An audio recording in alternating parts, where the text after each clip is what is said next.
এখানে কি আছে, দুটি সংখ্যার বিয়োগফল এক্স, ছোট সংখ্যাটি ওয়াই হলে বড় সংখ্যাটি কত দেওয়া আছে। এরকম যখন থাকবে, অথবা এই বিয়োগফলের জায়গায় থাকতে পারে অন্তর্ফল, একই কথা। তাহলে এখানে কোশ্চেনটা থাকতে পারে, এখানে যেমন আছে ছোট সংখ্যাটি ওয়াই হলে বড় সংখ্যাটি কত, এখানে থাকতে পারে একটি সংখ্যা ওয়াই হলে অপরটি কত, এভাবে দেওয়া থাকতে পারে। যেভাবে থাকুক না কারণ কি করবে দেখো, এখানে বিয়োগফল যদি দেওয়া থাকে না, যদি অন্তর্ফল দেওয়া থাকে তাও একই হবে। তাহলে কি করতে হবে, যেহেতু বিয়োগফল আছে, এই যে বিয়োগফল আছে, সেক্ষেত্রে আমাদের কি করতে হবে, অঙ্কটা এই দুটোকে যোগ করে দিতে হবে একদম সংক্ষেপে। তাহলে উত্তরটা হবে, তাহলে বড় সংখ্যাটি হবে, এখানে কোশ্চেনে বলছে বড় সংখ্যাটি কত, তাহলে অঙ্কটা যখন শুরু করবে লিখবে বড়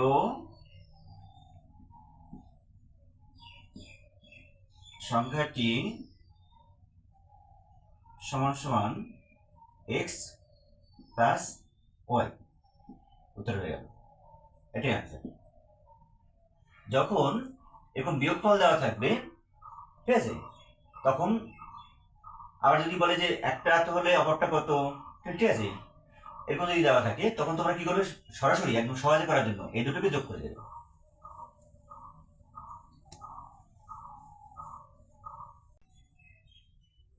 এখানে আছে 2 নম্বরে দেখো, দুটি সংখ্যার গুণফল এক্স, একটি সংখ্যা ওয়াই হলে অপরটি কত। এখানে কি আছে ভালো করে খেয়াল করবে, এখানে আছে গুণফল। তাহলে এই যে গুণফল যদি থাকে তাহলে গুণের বিপরীতে কি, ভাগ, তাহলে আমাদের ভাগ করে দিতে হবে। তাহলে অপরটি হচ্ছে একটি সংখ্যা ওয়াই হলে অপরটি কত।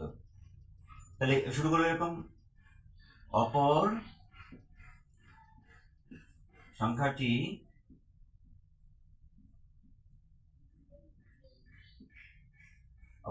সমান সমান কি হবে, যেখানে গুণ আছে, গুণ দেওয়া আছে, তাহলে এর ক্ষেত্রে আমরা সরাসরি কি করবো, ভাগ করে দেবো, এই প্রথমটাকে পরেরটা দিয়ে ভাগ করে দেবো। তাহলে এক্স ভাগ ওয়াই, তাহলে এখানে তোমরা এইভাবে করতে পারো, বাই আকারে লিখে দিতে পারো এক্স বাই ওয়াই, এটা অ্যান্সার।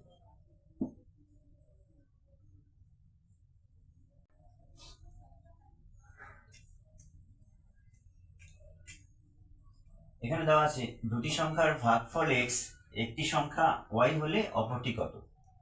তাহলে এখানে ভাগফল বলা আছে, এখানে বলা আছে ভাগফল। তাহলে যেমন গুণ থাকলে আমরা ভাগ করে দেব, প্রথম সংখ্যাটাকে দ্বিতীয় সংখ্যা দিয়ে ভাগ করে দেব, হ্যাঁ, অর্থাৎ এই প্রথম যেটা দেওয়া থাকবে, অর্থাৎ গুণফল দেওয়া থাকলে সেই গুণফলটাকে যেটা দেওয়া আছে সেটা দিয়ে ভাগ করবো। আবার এখানে ভাগফল দেওয়া আছে, তাহলে আমরা কি করবো, গুণ করবো, ঠিক আছে। মানে ভাগ দেওয়া থাকলে গুণ করব, আর গুণ দেওয়া থাকলে ভাগ করবো, অর্থাৎ বিপরীতটা করবো সবসময় জন্য, ঠিক আছে। যোগফল দেওয়া থাকলে বিয়োগ করব, বিয়োগ ফল দেওয়া থাকলে যোগ করব, গুণ দেওয়া থাকলে ভাগ করব, ভাগ দেওয়া থাকলে গুণ করব, একদম সিম্পল, ঠিক আছে। তাহলে এখানে আছে দুটি সংখ্যার ভাগফল এক্স, একটা সংখ্যা ওয়াই হলে অপরটি কত। আমি আবার একটু রিপিট করছি, যদি ভাগ দেওয়া থাকলে তাহলে করবে গুণ, যদি গুণ দেওয়া থাকে তাহলে করবে ভাগ, যোগ দেওয়া থাকলে বিয়োগ, বিয়োগ দেওয়া থাকলে যোগ, এইটাই অঙ্কে। তাহলে লিখতে হবে, এখানে একটু লিখে লিখে যদি তোমরা করো, একটু লিখে লিখে করতে হবে, একটু একদম সংক্ষেপে না করে। যদি যখন এমসিকিউ আসবে, যখন এমসিকিউ টাইপের কোশ্চেন আসবে তখন তখন তোমরা সংক্ষেপে করবে, আর যখন তোমার মানে ডেসক্রিপটিভ আসবে তখন একটু লিখে লিখে করতে হবে, ভালো হবে। তাহলে কি করবে, দুটি সংখ্যার এভাবে লিখে করবে, সংখ্যা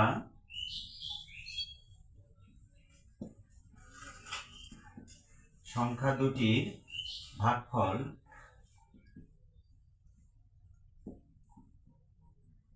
সংখ্যা দুটির ভাগফল সমান সমান এক্স।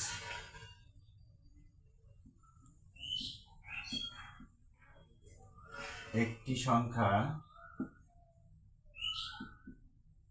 সমান সমান ওয়াই, সুতরাং অপর সংখ্যাটি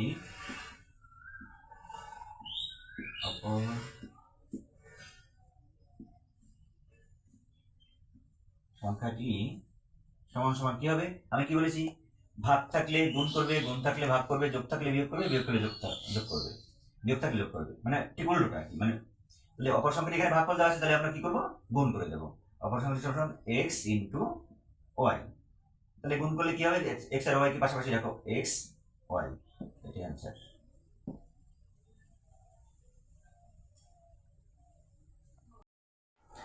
এখানে কি দেওয়া আছে, এক্স বছর পরে রামের বয়স ওয়াই বছর হবে। এক্স বছর পরে রামের বয়স ওয়াই বছর হবে। এক্স, তাহলে জেড বছর পূর্বে রামের বয়স কত ছিল। এখানে এক্স ওয়াই জেড এগুলো সব মানে চলরাশি দেখে অজ্ঞাত রাশি। এখানে যে কোনো মানে এক্স এর জায়গায় মানে 5 থাকতে পারে, 10 থাকতে পারে, ওয়াই এর জায়গায় কিছু একটা থাকতে পারে, মানে এখানে এক্স ওয়াই জেড দিয়ে বোঝানো হয়েছে।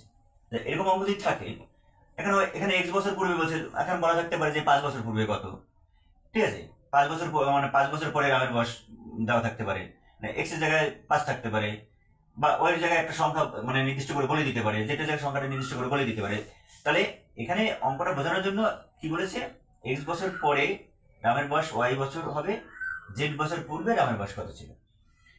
এই ধরনের অঙ্ক তোমরা কি করবে দেখো, তাহলে এখানে বলছে এক্স বছর পরে রামের বয়স ওয়াই বছর হবে, তাহলে এক্স বছর পরের কথা বলছে তো, তাহলে আমাদের এখানে বর্তমান বয়সটা বের করে নিতে হবে। তাহলে এক্স বছর পরে রামের বয়স ওয়াই বছর, তাহলে এখানে এই যে তোমরা ওয়াইটাকে মানে ভালো করে পর্যবেক্ষণ করো, এই ওয়াইটাকে ভালো করে দেখো, তাহলে এই ওয়াইটা ধরে অঙ্কটা করতে হবে। তাহলে এক্স বছর পরে রামের বয়স ওয়াই, এখানে লিখবে এক্স বছর পরে রামের বয়স ওয়াই, রামের বয়স ওয়াই বছর হবে, ওয়াই বছর হবে।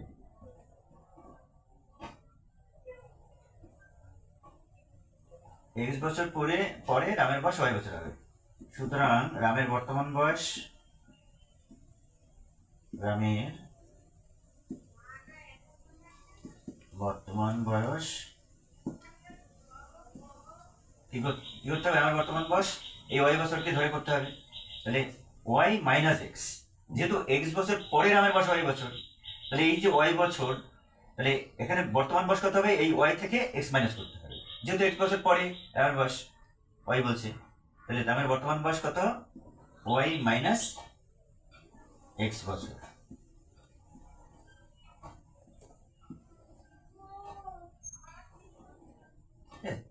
তাহলে এখানে বলছে জেড বছর পূর্বে রামের বয়স কত ছিল, তাহলে বর্তমান বয়সটা তো বের করে নিয়েছি, ওয়াই মাইনাস এক্স বছর, তাহলে কি হবে, সুতরাং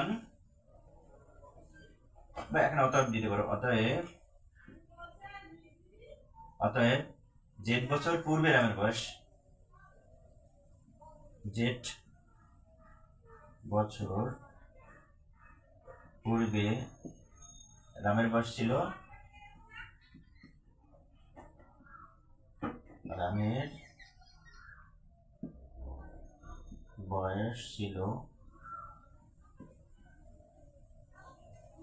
সমান কি হবে, বর্তমান বয়স দেওয়া আছে, এ থেকে জেড বছর মাইনাস করতে হবে, তাহলে এখানে হচ্ছে ওয়াই মাইনাস এক্স, এখান থেকে মাইনাস করতে হবে জেড, যেহেতু জেড বছর পূর্বে বলছে জেড বছর,